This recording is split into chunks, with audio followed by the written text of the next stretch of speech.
Cruise ships today are well stabilized, and most days you may not feel the cruise ship moving at all. However, rough seas can still happen, and not being prepared and feeling sick has the potential to ruin your cruise. Hi there, I'm Ilana from the website lifewellcruise.com. Welcome back to my channel. Now, if you're going on a cruise and you have some concerns about getting seasick on a cruise, well, you're not alone. That is really a concern for many, even though today's modern cruise ships do have stabilizers and they're really built for the comfort of passengers and crew. That said, rough seas can still happen, weather is unpredictable, and there can always be some motion in the ocean. Now, even though it's unlikely, approximately 15% of cruisers report experiencing some form of seasickness on past cruises. So in this video, I'm going to share with you the 7 things that you can do both before your cruise and during your cruise to prevent seasickness, and the things that you shouldn't do if you do become seasick. Now, before I get started, I did want to mention 2 things. Firstly, if you have any tips, tricks, experiences, please do leave them in the comments below. I know that they will absolutely help people. And secondly, if you like this video, if you find it helpful, informative, or enjoyable in any way, then please do give this video a big thumbs up. I really do appreciate it. And please subscribe to the channel if you haven't done so already. Let's get started. Choosing your cruise to prevent seasickness. Now, you actually cannot prevent seasickness just by choosing the right cruise, but there are a few things that you can do to put things, well, a little bit in your favor. So firstly, choose a larger ship rather than a small ship. Now, there is no guarantee. The itinerary, weather, seas, time of year, all of that can factor in. However, in general, you'll feel less movement on those larger cruise ships than those smaller cruise ships. Now, you'll also want to choose your cruise ship cabin wisely, and in particular, if you really are prone to motion sickness. So you'll want to choose a cabin that is ideally located midship. So you'll want to have a cabin that is not only located mid between the forward and the aft of the cruise ship, so located midship that way, but you'll also want something that isn't located too high. Now, sometimes when that cabin is quite high up, if the cruise ship does encounter some winds or some rougher seas, that is an area where you may feel a little bit more sway.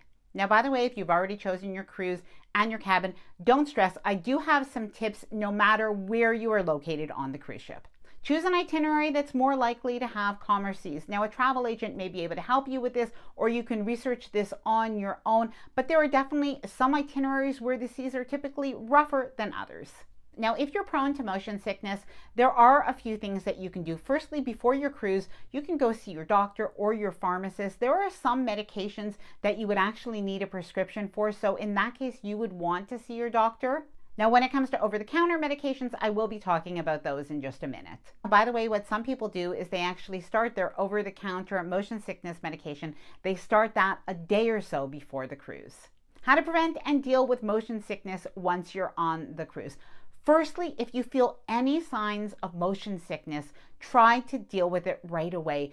Don't wait. Now, early signs of seasickness may not be what you think. You can have a little bit of a headache. You can have a feeling of fatigue. You can have some dizziness, some queasiness in your stomach, of course, some nausea, even some stomach pains, and even a general feeling of being unwell or feeling a little bit foggy. Now, if you have any of those symptoms, you don't want to ignore them because the feeling is only going to get worse. So the first thing to do is resist the urge to go back to your cabin. Oftentimes those feelings of motion sickness are going to be worse in that small cabin.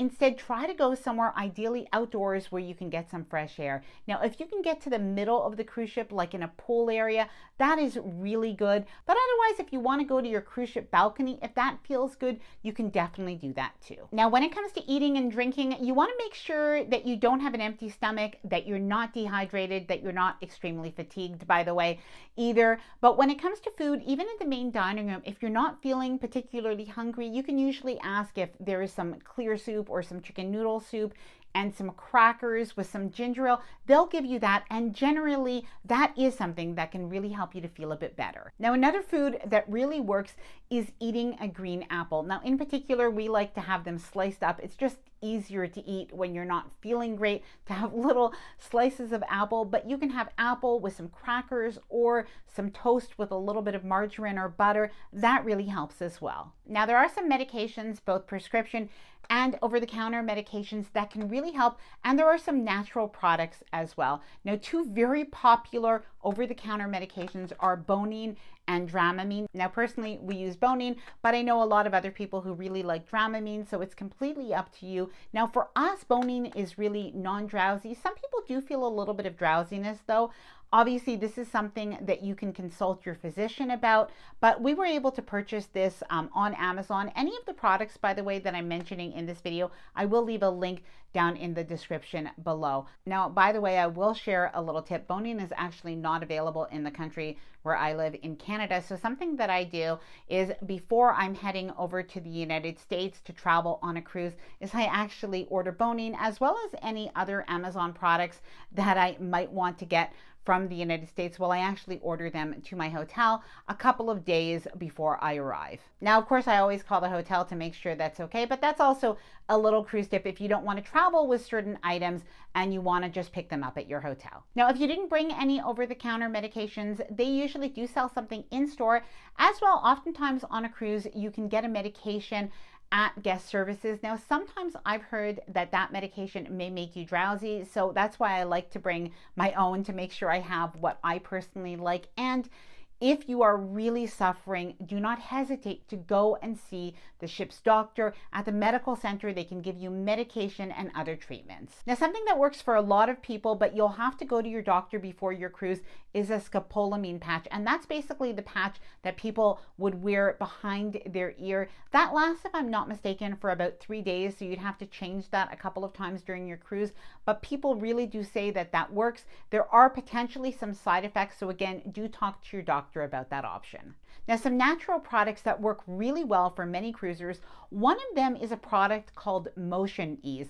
Underneath my videos, I've had so many comments from people saying that they absolutely loved this product. Apparently, what you do with this product is you actually dab a little bit of it right behind your ear. I have never personally used it, but people say they've had a lot of success with this. I did take a look at the product, I read the reviews, and it does look promising. Now, another product that's very popular with cruisers are C-bands. Now, C-bands are basically fabric bands, or almost like elastics that will go around your wrist.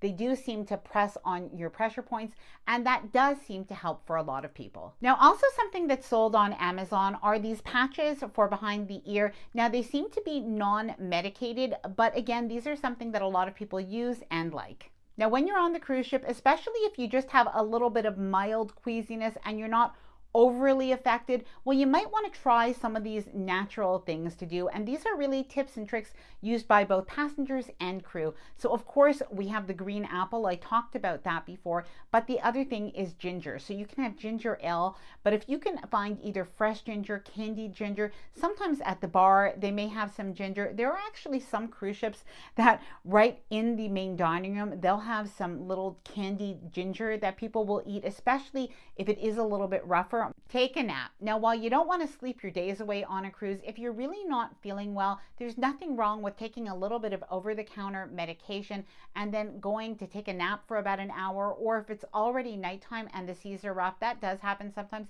consider going to bed early, and then the next day you're going to wake up feeling refreshed. Watch the horizon. Now, for some people, watching the horizon really does help.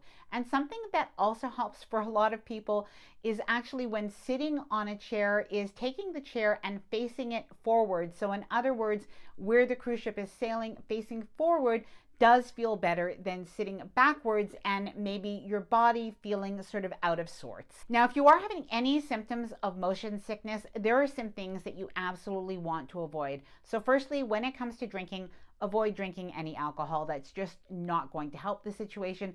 The other thing that you want to avoid is, when it comes to food, avoid fatty foods, avoid spicy foods. Those are not going to help either.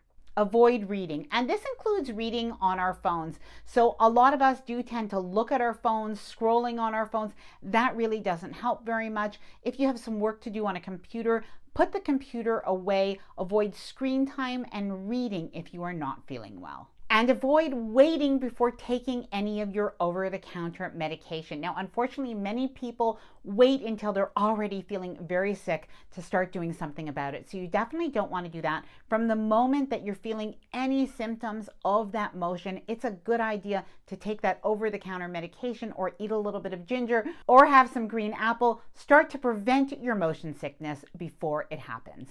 Now, I'd love to hear from you. Please let me know if you've ever felt seasick on a cruise. And if you have, was there something in particular that really helped? Please let me know down in the comments below. I hope that you enjoyed this video and that it was helpful. If you did, please do give it a big thumbs up. I really do appreciate it. And please subscribe to the channel if you haven't done so already. Bye for now and happy cruising.